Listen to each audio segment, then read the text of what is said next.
জর্ডানে আমেরিকার সামরিক ঘাঁটিতে ইরানের ক্ষেপণাস্ত্র ও ড্রোন হামলায় 2 আমেরিকান সেনা নিহত হয়েছেন। আহত হয়েছেন আরও 4 জন, আরেকজন সেনা এখনও নিখোঁজ। শনিবার সামাজিক মাধ্যম এক্সে এই খবর নিশ্চিত করেছে ইউএস সেন্ট্রাল কমান্ড। এদিকে ইরানের সর্বোচ্চ নেতা আয়াতুল্লাহ মোস্তফা খামেনি রাষ্ট্রীয় টেলিভিশনে দেওয়া লিখিত বিবৃতিতে বলেন, আমেরিকা সমঝোতা স্মারক বারবার লঙ্ঘন করে প্রমাণ করছে প্রেসিডেন্ট ডোনাল্ড ট্রাম্পের স্বাক্ষর সম্পূর্ণ মূল্যহীন।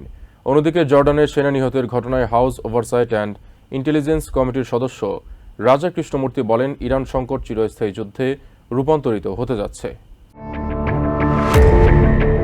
ইরানের উপর আমেরিকার টানা হামলার জবাবে জর্ডানে ইরানের ক্ষেপণাস্ত্র ও ড্রোন হামলায় 2 আমেরিকান সেনা নিহত ও 4 জন আহত হয়েছে বলে জানিয়েছে ইউএস সেন্ট্রাল কমান্ড। আহতদের চিকিৎসার জন্য জর্ডানের হাসপাতালে জরুরি ভিত্তিতে স্থানান্তর করা হয়। সেন্টকম জানায়, হামলার পর এখনও একজন সেনা নিখোঁজ রয়েছে।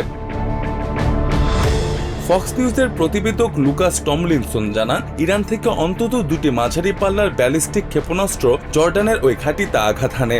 সম্প্রতি প্রেসিডেন্ট ডোনাল্ড ট্রাম্পের নির্দেশে মধ্যপ্রাচ্যে পাঠানো অতিরিক্ত বিমান বাহিনীর অংশ ছিলেন এই সেনারা।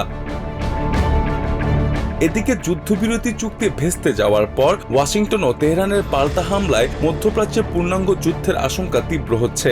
ইরানের রাষ্ট্রীয় টেলিভিশনে প্রচারিত লিখিত বিবৃতিতে ইরানের সর্বোচ্চ নেতা আয়াতুল্লাহ মুস্তফা খামেনি বলেন, আমেরিকা সমঝোতা স্মারক বারবার লঙ্ঘন করে প্রমাণ করছে প্রেসিডেন্ট ডোনাল্ড ট্রাম্পের স্বাক্ষর সম্পূর্ণ মূল্যহীন এবং এর কোনো গ্রহণযোগ্যতা নেই। একই সাথে ইরানি জাতি ও প্রতিরোধ ফ্রন্ট আমেরিকাকে অবিস্মরণীয় শিক্ষা দেবে বলেও হুঁশিয়ারি দেন তিনি।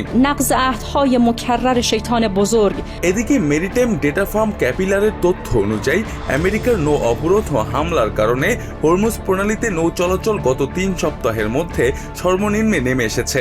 বৃহস্পতিবার মাত্র 8টি জাহাজ এই প্রণালী পার হয়েছে, যা মেরিটাইম বাজারকে চরম অনিশ্চয়তার মধ্যে ফেলেছে। জর্ডানের সেনা নিহতের ঘটনায় ট্রাম্প প্রশাসনের তীব্র সমালোচনা করেন হাউস ওভারসাইট অ্যান্ড ইন্টেলিজেন্স কমিটির সদস্য রাজা কৃষ্ণমূর্তি। এমএস নাওকে তিনি চলমান এই সংঘাতকে আমেরিকার সেনাবাহিনীর জন্য একটি চিরস্থায়ী যুদ্ধ ও চোরাবালি বলে অভিহিত করেন। কৃষ্ণমূর্তি বলেন, এই যুদ্ধ থেকে বেরিয়ে আসার কোনো সামরিক বা কৌশলগত পরিকল্পনা ট্রাম্পের কাছে নেই, ফলে এই অবৈধ যুদ্ধ দেশের অর্থনীতিকে চরম বিপর্যয়ে ফেলেছে।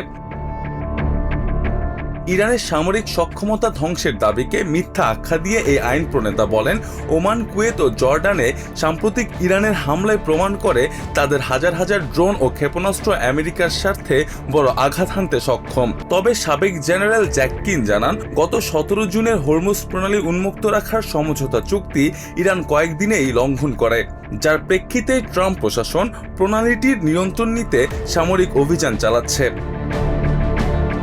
মোস্তফা আশিকে নাবির, টিভিএন 24 নিউজ ডেস্ক।